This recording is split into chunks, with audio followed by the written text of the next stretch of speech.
Miracles are at the foundation of our biblical faith. It begins with creation itself as a miracle. I mean, after all, how does a universe that never before existed have a definite beginning? Yet, beyond simply declaring something a miracle, we tend not to think much deeper about their essence and their cause. And last week, as we opened Matthew chapter 10, we immediately took a detour into the weird world of quantum physics for the purpose of rethinking miracles, since miracles would be part of the tool bag that each of the 12 disciples Christ sent out would be equipped with. Now, I'm sure it's going to be a relief to some of you to learn that we won't have too much of a review of last week's material. I do want to reiterate, however, that the purpose for our excursion into this field of science was not as a beginning course in quantum mechanics, nor was it to suggest the transfer of the realm of miracles from the hand of God into the workings of an autonomous nature. At least not as we've typically thought of nature. Rather, it was to demonstrate that despite the bold claims by modern scientists that we have a good handle on the behavior and even origination of the makeup of the natural world that includes the expanse of the universe, an orderly structure, inexplicable to the scientific world, which has as its underlying foundation unformed energy waves and bizarre subatomic particles. The field of quantum physics is proving that much of what was considered settled science to have been a mirage. The bottom line is that scores of experiments since the early 2000s through today are proving that nature is far stranger and more alien than we ever had any idea about, or anything we might have ever imagined. Therefore, the idea that miracles are supernatural, that is, miracles do not obey the laws of nature, has always been based on the assumption that we know what the fabric and what the boundaries of the natural world are. Therefore, when we observe something that happens that doesn't fit with our understanding of the natural fabric and its boundaries, resurrecting the dead, for instance, then these things are deemed as supernatural, beyond, outside that which is natural. The secular world has no real answer for the supernatural, much more than to either question the veracity of the observer, to deny it's happening, or to just owe it all to chance. The religious world has a different solution: God.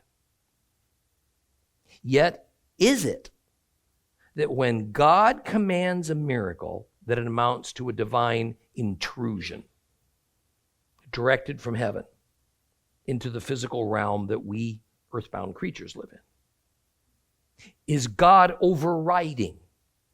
Is he momentarily altering the laws of nature that he created? Or might it be that God, for a particular purpose, commands that nature behave in ways that it's always been able to behave, but we've just not known that it could? That is, what we call miracles were built into the substance of our universe from the beginning, at that moment that science calls the Big Bang. Although only now we are starting to recognize that perhaps only God on high understands the intricacies, the capabilities of it in ways that humans may never be able to. And even though we are starting to see deeper into the inner workings of God's creation, that doesn't mean that we will ever be able to harness it in the ways that he does. Now, the Apostle Paul made a comment to the believers in Corinth, that needs to be resurrected from history's dustbin and made the motto for believers everywhere in this, the early part of the third millennium AD. No matter what name we might choose to label ourselves with. From 1 Corinthians 3:19, he says this, "For the wisdom of this world is nonsense, as far as God is concerned. Inasmuch as the Tanakh says, he traps the wise in their own cleverness." Quantum physics is proving the truth of Paul's observation. Not that long ago, miracles were accepted as established fact, even among non-believers. Then upon the Enlightenment era in Europe that began in the early 1700s, the academic elite and science dismissed the notion of miracles, even of God and of the spiritual realm. And to this day, science looks down its nose upon those of us who believe in the reality of God and of miracles. It was science that has arrogantly told us they alone have the answers for how the universe, the natural world, came into being, how it operates, how it's going to end. They look at us and they demand, who are we going to believe? Who are we going to believe? Them? With all their brain power and knowledge and advanced technology, along with the consensus of opinion of experts? Or shall we believe some ancient volume of myth and superstition called the Bible? Now, as of 2020, the intellectually honest within the scientific community are no longer certain how to describe some of the most basic operations of the universe that even 10 years ago they took for granted. If one particle can know what another particle is doing across the expanse of the universe and instantaneously alter its characteristics, if an energy wave of probability can only become something of tangible substance when a conscious, sentient being observes it, could not even science humble itself enough to call the observable but unexplainable a miracle that has to have a higher source? Miracles happened. Only a few of them are recorded for us in the Bible. Miracles continue to happen. And especially as believers, we should expect them to happen in our lives as part of our journey with God. You know, I've talked to many who have miracle stories. I have experienced a couple myself. We mustn't let those elite few who do not know God, have no use for God, but they value only their own human intellect and their opinions of their peers to ever convince us otherwise.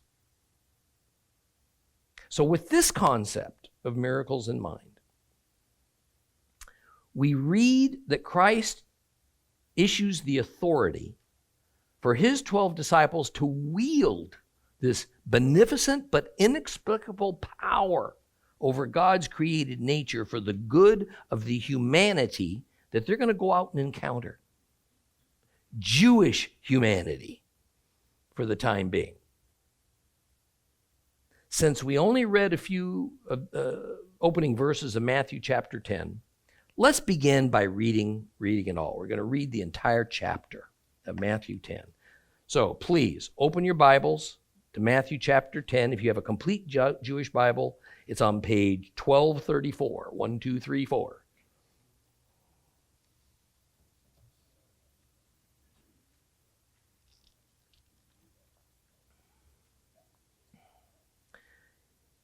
Yeshua called his 12 Talmidim, his disciples, and he gave them authority to drive out unclean spirits and to heal every kind of disease and weakness. These are the names of the 12 emissaries. First, Shimon, called Kepha, and Andrew his brother, Yaakov ben Safdai, and Yochanan his brother, Philip and Bar Talmai, Toma and Matityahu the tax collector, Yaakov ben Halphai and Taddai, Shimon the Zealot, and Judas from Creote, who betrayed him. These 12 Yeshua sent out with the following instructions. Do not go into the territory of the Goyim, the Gentiles. Do not enter any town of Shomron, Samaria, but rather go to the lost sheep of the house of Israel. And as you go, proclaim, the kingdom of heaven is near. Heal the sick, raise the dead, cleanse those afflicted with tzara'at, expel demons. You have received without paying, so give without asking payment. Don't take money in your belts, no gold, no silver, no copper. And for the trip, don't take a pack, an extra shirt, shoes, or a walking stick. A worker should be given what he needs. When you come to a town or a village, look for someone trustworthy and stay with him until you leave. And when you enter someone's household, say, Shalom Aleichem. And if the home deserves it, let your shalom rest upon it. If not, let your shalom return to you. But if the people of the house or town will not welcome you or listen to you, leave it and shake its dust from your feet. Yes, I tell you, it will be more tolerable on the day of judgment for the people of Sodom and Gomorrah than for that town. Now pay attention.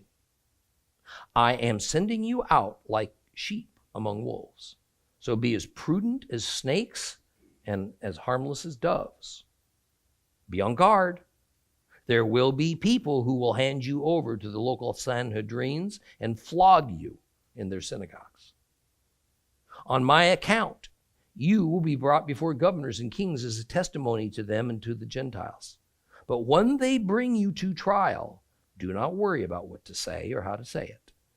When the time comes, you will be given what you should say. For it will not be just you speaking, but the Spirit of your heavenly Father speaking through you. A brother will betray his brother to death, a father his child. Children will turn against their parents and have them put to death. Everyone will hate you because of me, but whoever holds out till the end will be preserved from harm. When you are persecuted in one town, run away to another. Yes, indeed, I tell you, you will not finish going through the towns of Israel before the Son of Man comes. A Talmud, a disciple, is not greater than his rabbi. A slave is not greater than his master. It is enough for a Talmud that he becomes like his rabbi, a slave like his master. Now, if people have called the head of the house Beelzebul, how much more will they malign the members of his household? So don't fear them. There is nothing covered that will be not uncovered, or hidden that will not be known. What I tell you in the dark, speak in the light. What is whispered in your ear, proclaim on the housetops. Do not fear those who kill the body, but are powerless to kill the soul. Rather, fear him who can destroy both soul and body in Gehinnom. Aren't sparrows sold for next to nothing, 2 for an Assyrian? Yet not one of them will fall to the ground without your Father's consent. As for you, every hair on your head has been counted. So do not be afraid. You are worth more than many sparrows. Whoever acknowledges me in the presence of others, I will also acknowledge in the presence of my Father in heaven. But whoever disowns me before others, I will disown before my Father in heaven. Now do not suppose that I have come to bring peace to the land. It's not peace I have come to bring, but a sword. For I've come to set a man against his father, a daughter against her mother, a daughter-in-law against her mother-in-law, so that a man's enemies they will be the members of his own household. Whoever loves his father or mother more than he loves me, it's not worthy of me. Anyone who loves his son or daughter more than he loves me, it's not worthy of me. And anyone who does not take up his execution stake and follow me, it's not worthy of me. Whoever finds his own life will lose it, but the person who loses his life for my sake will find it. Whoever receives you is receiving me, and whoever receives me is receiving the one who sent me. Anyone who receives a prophet because he is a prophet will receive the reward that a prophet gets. And anyone who receives a tzaddik, a holy man, because he is a tzaddik, will receive the reward that a tzaddik gets. Indeed, if someone gives just a cup of cold water to one of these little ones because he is my disciple, yes, I tell you, he will certainly not lose his reward.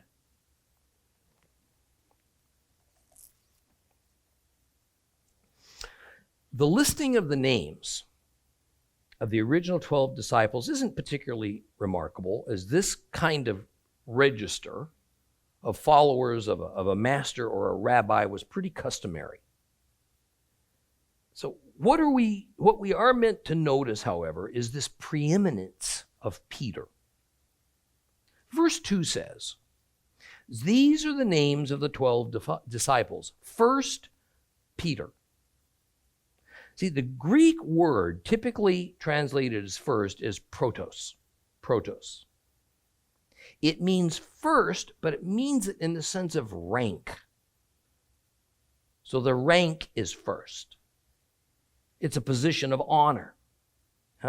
Notice how Judas is listed last as the most dishonored of the 12. The structure that Matthew presents in Matthew chapter 10, it presents the 12 in 6 groups of 2. He says no more about the reason for that structure. However, in Mark, the Gospel of Mark, we read in chapter 6, verse 7, Yeshua summoned the 12 and started sending them out in pairs, giving them authority over the unclean spirits. So Matthew was presenting not only the names of the original 12, but also how Yeshua paired them up as he sent them out in 2-man teams to present the good news to their fellow countrymen. Now, while siblings such as Peter and Andrew were part of the mix, they were paired up as a rather obvious decision. Now, it's instructive, though, how Jesus paired up Simon the Zealot with Judas. The Greek word used that is usually translated in English as zealot is Canaanites. Therefore, many Bible versions will read Simon the Zealot, or better, Simon the Canaanite. That's not the best translation. The Greek word Canaanites is not trying to translate the word Canaanites. Who are the Canaanites? That rather ancient, and even then, a more or less extinct people group. Rather, what it's trying to translate is the Aramaic word Canaan. And that means enthusiast, or zealot, or control freak.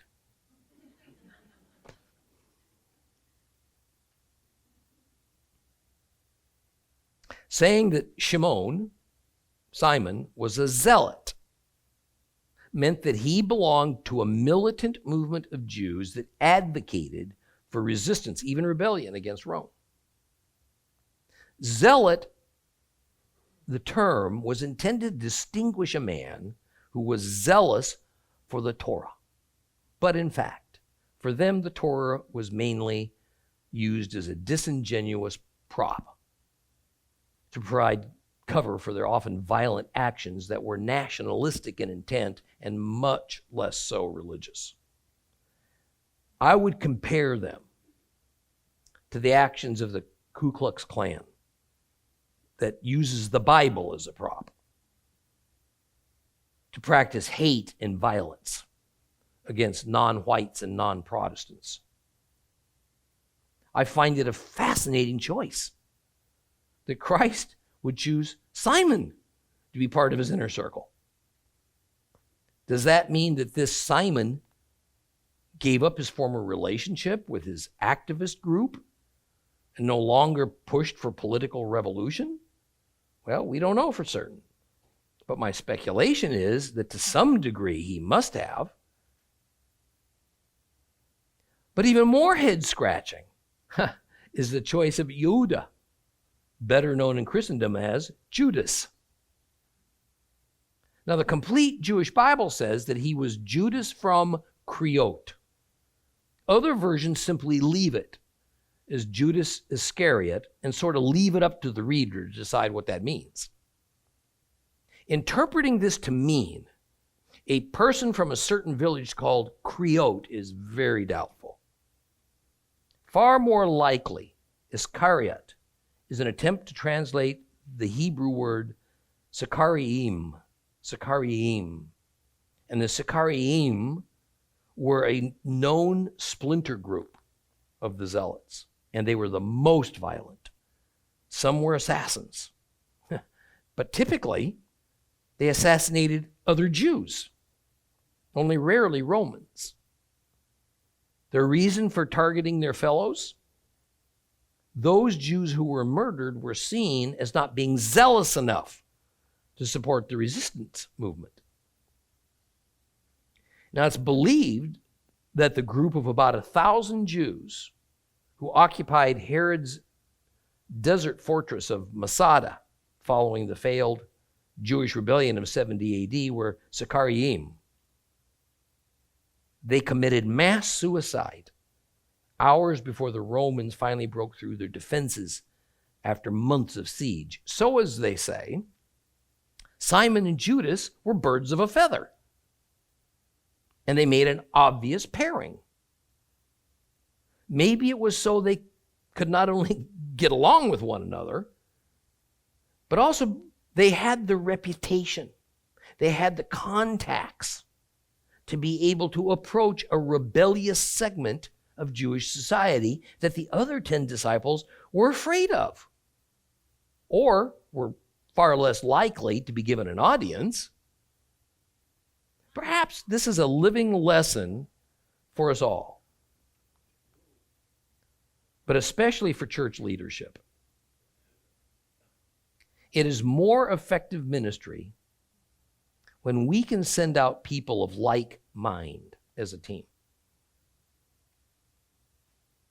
And when we can employ people of the same culture as those we're trying to reach, it's all the better. This means that we may be sending out people that are quite different from the leadership, and they don't fit a universal profile. They might enthusiastically embrace some, but not all, of the preferred doctrine. Maybe even practice it in ways that aren't entirely familiar or comfortable to us. I can tell you from experience that this approach makes leadership much more difficult. As they say, it's like herding cats. But that's the job of leaders. We can make it a lot easier on ourselves by requiring conformity, but I don't see that as something Christ would have us do, because it certainly doesn't look like he did. At the same time, it's essential that the congregation accept into the fold those that don't look like them, or perhaps don't think like them in all ways. I mean, just look at the original 12 disciples. Some fishermen, a government tax collector, and a couple of militant political activists. They were all Jews, And so who did Christ send them to? Various segments of Jewish society. In fact, in verse 5, Yeshua directly admonished them not to go to Gentiles. They also weren't to go to the Samaritans that were a mix of Jews, non-Jews, and half-Jews. The problem was that the Samaritans were essentially considered as Gentiles, and that by now they had erected their own temple, complete with their own separate priesthood, and practiced a religion that, even though it involved some elements of Torah, it had melded with some clearly pagan concepts and practices. Rather, Yeshua instructs, go to the lost sheep of the house of Israel. In the prior lesson, we exposed what the term house of Israel meant. Briefly, it meant the 12 tribes of Israel, including those so-called 10 lost tribes. However, the main thing to take from this is that at this point, Yeshua's focus was strictly on the seed of Abraham. Gentiles weren't on the radar of Yeshua's outreach ministry right then.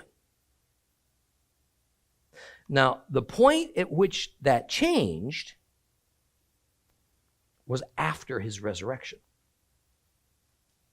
Therefore, we can see develop in all the Gospels a kind of a before and after scenario. Pre-resurrection ministry focus, although rather short duration, was entirely upon the descendants of the 12 tribes. Post-resurrection, the ministry expanded to include Gentiles. Now, naturally, at first, it was Jews who were sent out to evangelize Gentiles because it was Jews who were trained and instructed in the faith.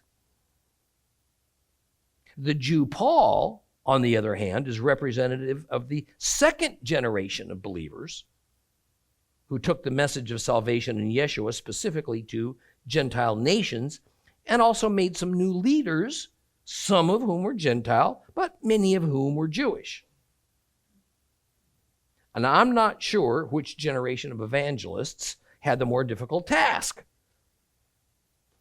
The first generation of believers were assigned to take the message only to Jews who had a long history in which man-made traditions had crept in and become deeply rooted into their faith. The message the disciples brought usually challenged what those Jews had been taught. And history tells us that relatively few of them could accept it. The second generation of Jewish disciples brought the message to Gentiles who had no history of worshiping the God of Israel, and so had no concrete preconceived notions. I mean, I've often thought that in many ways it might be easier to teach those who are a kind of a blank tablet than it is to teach those who must first unlearn wrong beliefs before right ones can replace them. That is why ministry to youth in any culture is so vital. Getting taught right doctrine from the start of their lives is so much easier on them and on believing leadership than to try to straighten things out later. And what is it that the 12 disciples are to teach and to proclaim? The same message Yeshua himself brought. The kingdom of heaven is near. Now, don't take the idea of near as meaning not yet here. My house can be near to my neighbor's house. That doesn't mean my neighbor's house doesn't exist. Later, as we encounter Christ's several recorded parables, we're going to find that many were attempting to explain this difficult concept of the kingdom of heaven to the Jews. So get it clear in your minds. This initial sending out of disciples was not to declare that Jesus was the Messiah or that he was God on earth. It was only a preliminary stage of evangelism, and it was to announce that the kingdom of God was near to the Jewish people. It was meant in the sense of proximity and maturity, not in the sense of not existing just yet.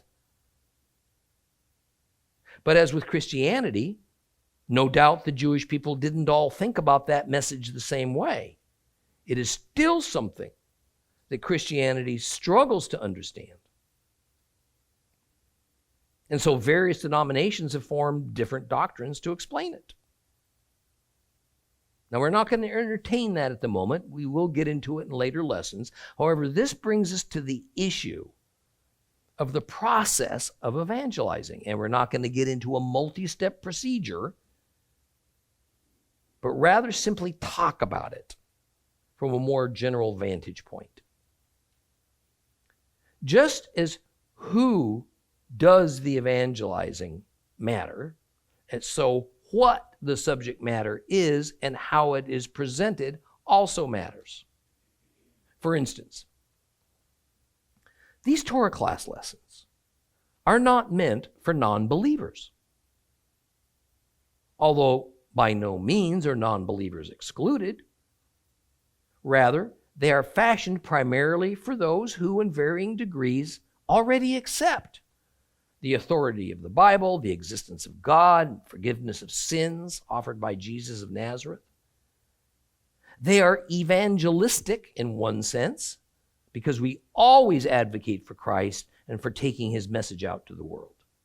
On the other hand, these are not seeker-oriented, whereby we explain the basics of our faith over and over again every week,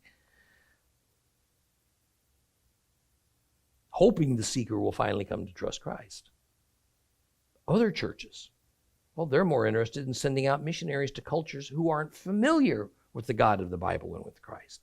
Some simply want to do good deeds in the community. They do not emphasize it as any more than that. And there are many more examples I could cite, but that'll do for now. The issue is there are many motives and means that are perfectly valid in the process of evangelism.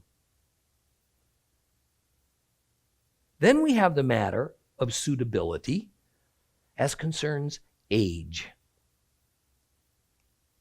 A 60-year-old who has been a believer for decades is usually more mature in his or her faith than a 15-year-old. If that 60-year-old finally came to realize some years earlier just how important focused study of God's Word is, and how important it is to get up every day and to choose to be holy,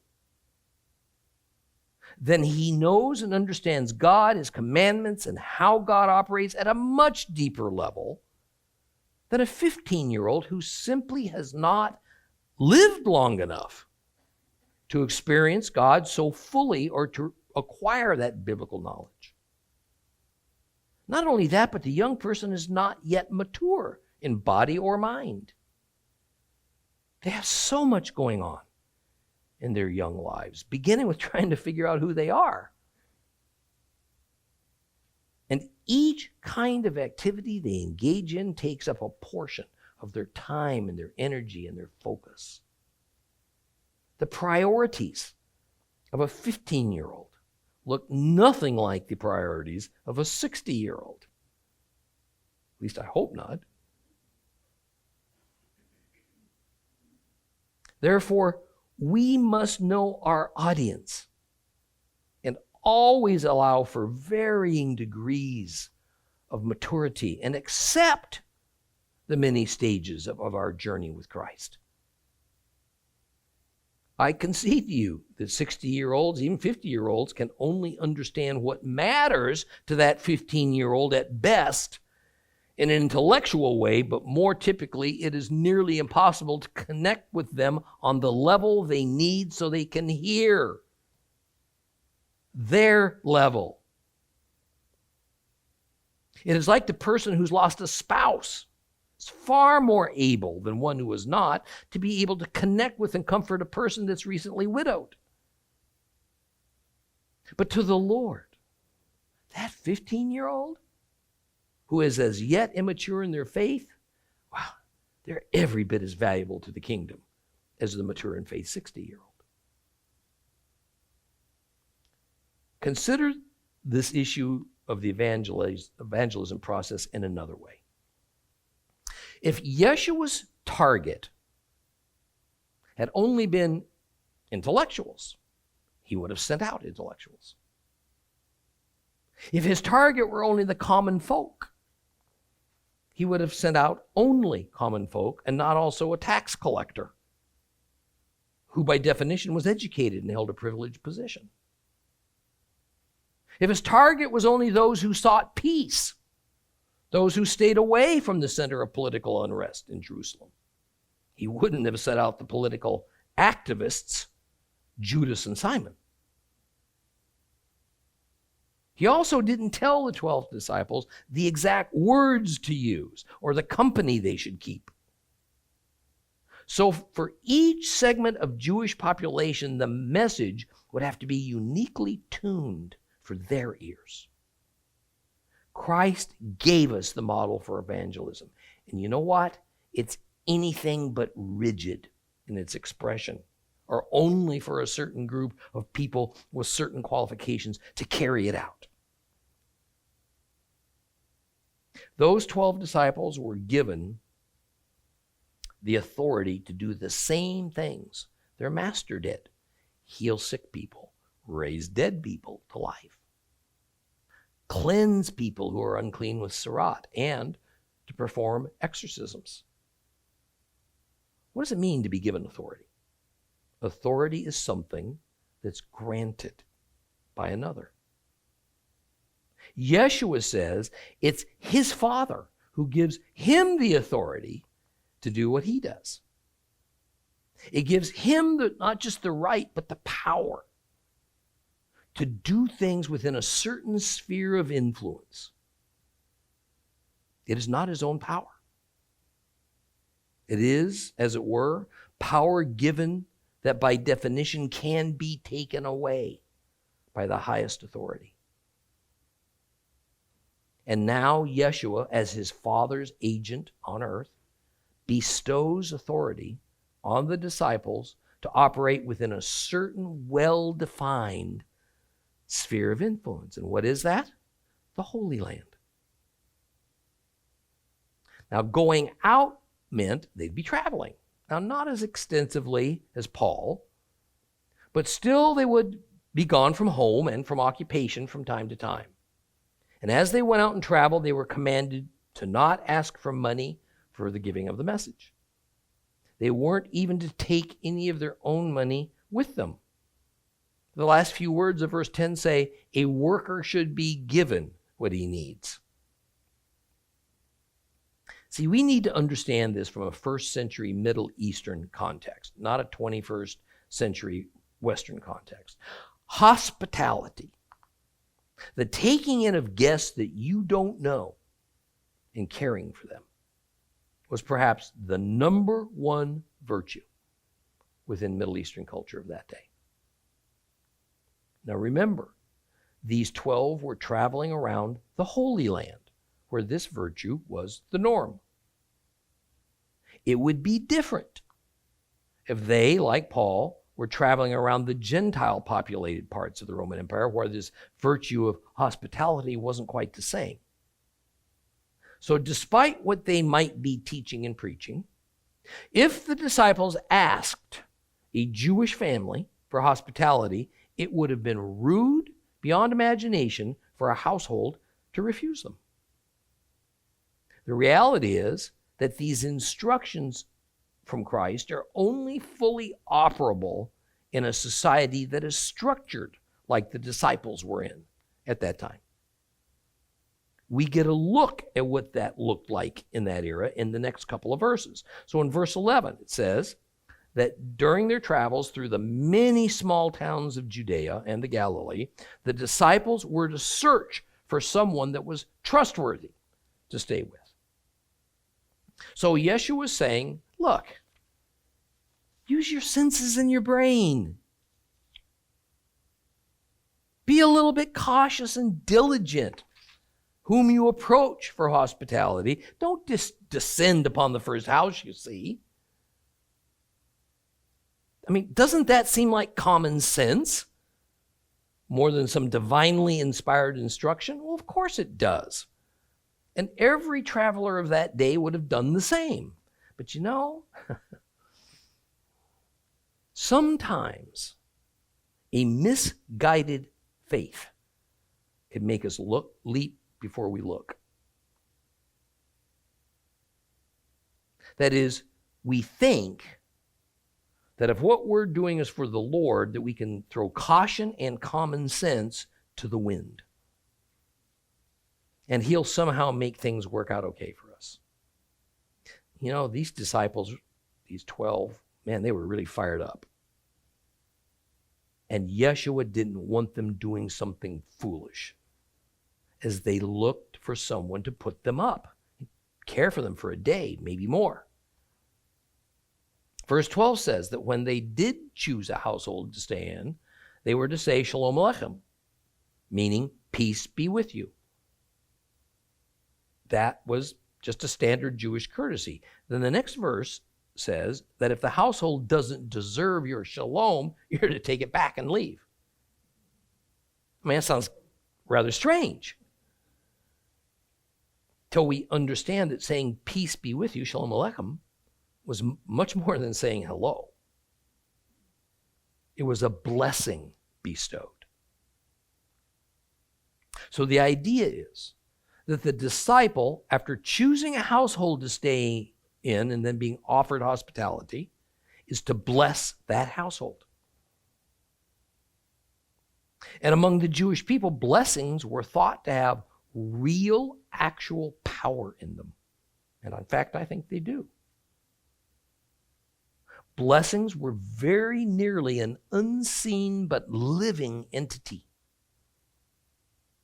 So if after a little while the disciples see that maybe his choice turns out not to be a good place to be hosted, for whatever reason, he can retract his blessing. He can literally remove his blessing of shalom on that household and go. Now that might sound a little weird to us, but that is because it is as much tradition as it is Bible. And Jesus is just making clear that all the standard rules of hospitality that are usual and customary still apply for these traveling disciples. Now, while the protocol of evangelizing that was laid out here is steeped in the first century, and especially in Jewish tradition, some elements of it can be applied today.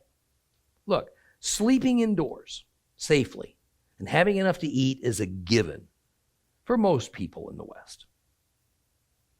Most modern missionaries going out will have these basic necessities accounted for before they ever depart. But in the first century, sleeping on the ground under the stars and missing meals, that was a regular part of traveling for the common man. Even then, taking some amount of money, perhaps an extra pair of sandals, that was usual, as they always needed to buy things along the way or be prepared for unforeseen contingencies. Yeshua told them not to do that. Instead, to essentially go out with nothing but the shirt on their back. This was to be a true faith ministry. But true faith ministry does not mean, as it seems to today, having all your needs and comforts met. It will also involve the very real likelihood of discomfort, maybe even danger. At the same time, having no money and not asking for money in order to subsidize their journey would have been admired. And it would have alleviated suspicions as to their motives. You know, I think such a notion still applies in many cultures. You know, I can tell you that a friend of mine who spends more than half the year in England and has for much of his life, assures me that money and Christianity don't go together well there. Christians with money are immediately under suspicion, as are Christians who are too forward about asking for donations to do their work.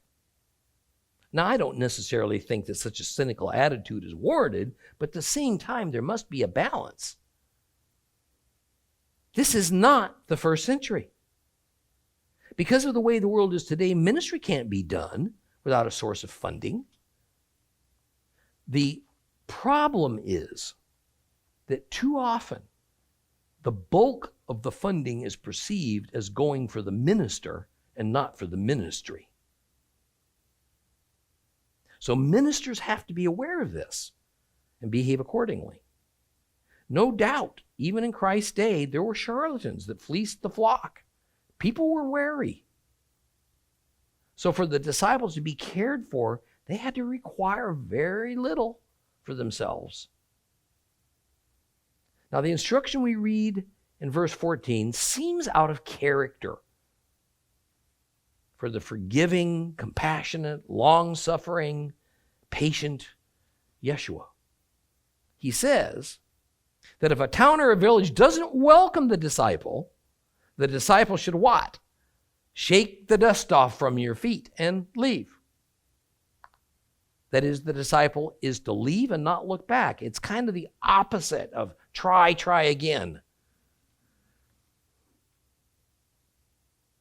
It is an expression that also involves an element of rejection and disgust by the one shaking the dust off their feet.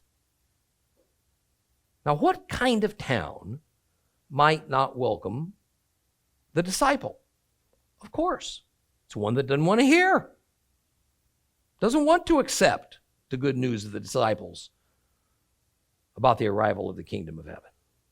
So the village gets into a confrontation with the disciple and doesn't want them there, but a little bit more plainly. The townspeople like what they believe. They're comfortable with what they believe. They don't want to discuss it. They don't want to have their lives messed with. Is this not what the main problem is with those who reject Christ? They inherently know that if they accept his truth, then they're going to have to turn away from things they've believed or they've liked up to now. And that their lives are going to be different. But I can also attest to you that it is the same way within Christianity. Those who have accepted wrong teaching and live securely within their own personal spiritual bubbles don't want it popped. They don't want anything about their understanding of God or the Bible challenged because it might require some soul searching and some change. The 12 disciples were going to Jewish towns. They were going to go out and talk to Jewish people, nobody else. These people, of course, had a centuries-long Hebrew faith background. They didn't question if the God of Abraham, Isaac, and Jacob was their God or if he was real. So what was the problem that Yeshua says the disciples were going to occasionally encounter? Well, while we can't know what each individual the disciples encountered truly believed or thought about their faith, it certainly wasn't the same for everyone. And whatever it was exactly, the disciples told these folks about the arrival of the kingdom of heaven meant, for many Jews, it wasn't welcome. And, says Jesus, when that welcome mat's pulled up, leave. Spend your time and effort elsewhere. Now, word to the wise. If I've received one, I've received 100 emails and letters from on-fire believers and the followers of Torah class that tell me they have tried and tried to tell their pastor or elders or some members of their congregation that they attend, that they perhaps need to delve deeper into the Bible or to re-examine some of the doctrines they preach and practice. And when they are rejected or even shunned, they tell me they're going to hang in there. And they're going to win that battle of wills because truth is on their side. They're going to stay. They're going to keep fighting to have what they've learned given a proper hearing before their church leadership, even if they don't have a friend left by the time they're done. I've not heard of a good and hoped for result from this, although now that I've said it, I'm pretty sure I'll get an email from somebody who was successful.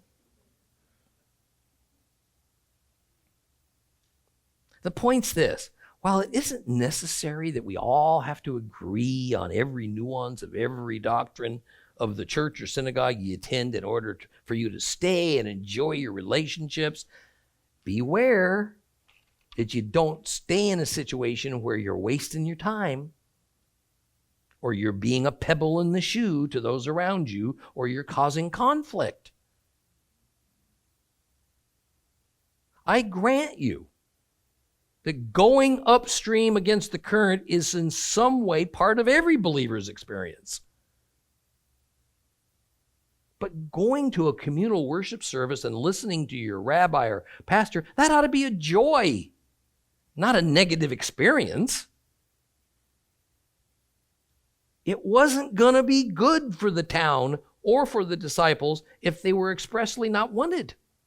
So Christ said, leave, if that was the case. And equally so, it's not good for you. And it's not good for your congregation that you're part of if there's a serious gulf in what you each strongly believe and hold on to. It's not good for you. Well, verse 15 has Yeshua laying out the consequences for that town or village rejecting not only the message, but the messenger who brings it. He says it will be even more destructive for them on the day of judgment than for what happened to Sodom and Gomorrah. When will that consequence he is speaking of arrive? On the day of judgment. Now, while I think some amount of hyperbole is involved on Christ's part because the judgment on Sodom and Gomorrah was about as thoroughly destructive as it gets, the point is, especially from the vantage point of the first century, that the destructive consequence of refusing to hear and accept the good news of the arrival of the kingdom of heaven wouldn't be that same day, but it would come very soon. And at the same time when God judged the entire world. The Jewish people, Jesus' disciples, and even the second generation of apostles like Paul, all believed that the end of days and the day of judgment were to occur at any moment. Any moment. And generally speaking, the Jewish people also believed that it would be a judgment on the Gentile world, not on them. So whatever Yeshua precisely meant about the consequences for denying his message, the consequence would occur very soon. And more importantly, the Holy Land and the Jewish people would not be held harmless from it. We'll continue in Matthew next week.